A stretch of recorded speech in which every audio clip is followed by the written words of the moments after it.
Hello दोस्तों, कैसे हैं आप लोग। एकदम बढ़िया, बहुत अच्छी बात है। मेरी तरफ से यानी कि अमित सिंह ARS की तरफ से आप सभी को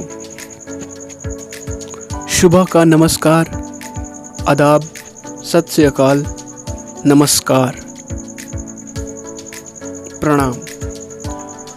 दोस्तों, कहानी के इस सीरीज में जिंदगी के उस मोड़ पे और सुबह के उस घड़ी में आ चुके हैं जिस समय घड़ी ने 6:30 बजे का वक्त दिखा दिया है। और ये वक्त आपको भी पता है और सभी को पता है कि ये हमारी कहानी की घड़ी है। यही वो समय है जिस समय हम लोग हर रोज मोटिवेशनल कहानियां सुना करते हैं और अपने दिन की शुरुआत करते हैं, है ना।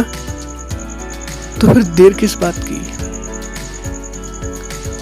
चिड़ियाँ भी इंतजार कर रही हैं और आप भी इंतजार कर रहे हैं कि कहानी जल्दी शुरू हो। और बिल्कुल आपकी फरमाइश पे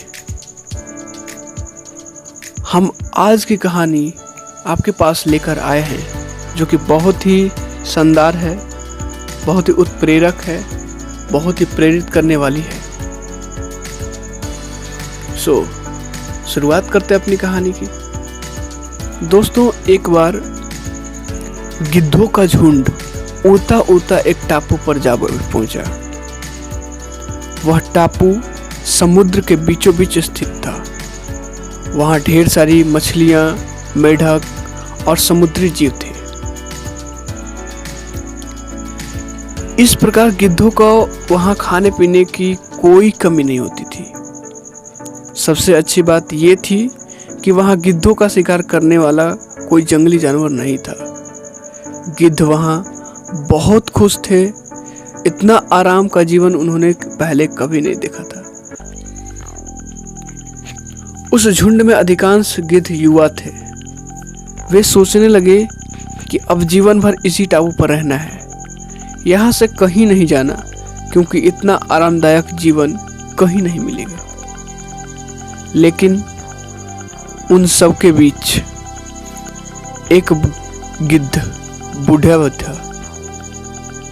वह जब युवा गिद्धों को देखता तो चिंता में पड़ जाता। वह सोचता कि यहाँ के आरामदायक जीवन का इन युवा गिद्धों पर क्या असर पड़ेगा। क्या ये वास्तविक जीवन का अर्थ समझ पाएंगे। यहाँ इनके सामने किसी प्रकार की चुनौती नहीं है। ऐसे में जब कभी मुसीबत का सामना इनको करना पड़े तो ये कैसे उसका मुकाबला करेंगे। बहुत सोचने के बाद जब एक दिन बूढ़े गिद्ध ने सभी गिद्धों की सभा बुला ही ली। अपनी चिंता जताते हुए वह सबसे बोला, दोस्तों, इस टापू में हमें रहते हुए बहुत दिन हो गए हैं। मेरे विचार में अब हमें वापस उसी जंगल में चलना चाहिए जहां से हम आए हैं। यहाँ हम अब बिना चुनौती का जीवन जी रहे हैं। ऐसे में हम कभी भी मुसीबत के लिए तैयार नहीं हो पाएंगे। युवा गिद्धों ने उनकी बात सुनकर भी अनसुनी कर दी। उन्हें लगा कि बढ़ती उम्र के साथ बूढ़ा गिद्ध सठिया गया है, इसीलिए ऐसी बेकार की बातें कर रहा है। उन्होंने टापू की जिंदगी, आराम की जिंदगी छोड़कर जाने से मना कर दिया। बूढ़े गिद्ध ने उन्हें समझाने की कोशिश की, तुम सब ध्यान नहीं दे रहे हो कि आराम के आदी हो जाने के कारण तुम लोग उड़ना तक भूल चुके हो। ऐसे में मुसीबत जब आई तो क्या करोगे। मेरी बात मानो, मेरे साथ चलो। लेकिन किसी ने बूढ़े गिद्ध की बात नहीं मानी। बूढ़ा गिद्ध अकेला ही वहां से चला गया। कुछ महीने बीत गए। एक दिन बूढ़े गिद्ध ने टापू पर गए गिद्धों की खोज खबर लेने के लिए सोची और उड़ता उड़ता उस टापू पर पहुंचा। टापू पर जाकर उसने देखा कि वहां का नजारा बिल्कुल बदल चुका है। जहां देखो वहां गिद्धों की लाश पड़ी थी। कई गिद्ध लहूलुहान और घायल पड़े हुए थे। हैरान होकर बूढ़े गिद्ध ने एक घायल गिद्ध से पूछा, ये क्या हो गया? तुम लोगों की ये हालत कैसे हुई?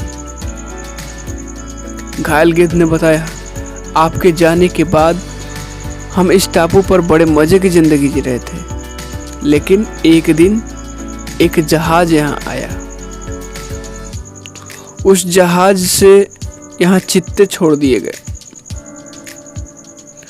शुरू में तो उन चित्तों ने हमें कुछ नहीं किया, लेकिन कुछ दिन बाद जब उन्हें आभास हुआ कि हम उड़ना तक भूल चुके हैं, हमारे पंजे और नाखून इतने कमजोर पड़ गए हैं कि हम तो किसी पर हमला कर भी नहीं सकते थे और न ही अपना बचाव कर सकते हैं।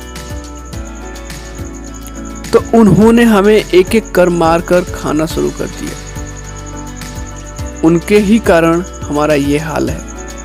शायद आपकी बात न मानने का ये फल हमें मिला है। दोस्तों, कहानी आपने सुन लिया और कहानी से आपको क्या सीख मिली, क्या शिक्षा मिली, ये बताइए। दोस्तों, अक्सर कंफर्ट जोन में जाने के बाद उससे बाहर आना या फिर बाहर आ पाना मुश्किल होता है। ऐसे में चुनौतियां आने पर उसका सामना कर पाना आसान नहीं होता। इसलिए हमें कभी भी कंफर्ट जोन में जाकर खुश नहीं होना चाहिए। खुद को हमेशा चुनौती देते रहें और मुसीबत के लिए तैयार रहें। जब तक आप चुनौती का सामना करते रहेंगे, आप आगे बढ़ते रहेंगे। तो दोस्तों, कैसी लगी ये हमारी कहानी? कैसी लगी यहाँ पे हम लोगों ने सीख दिया?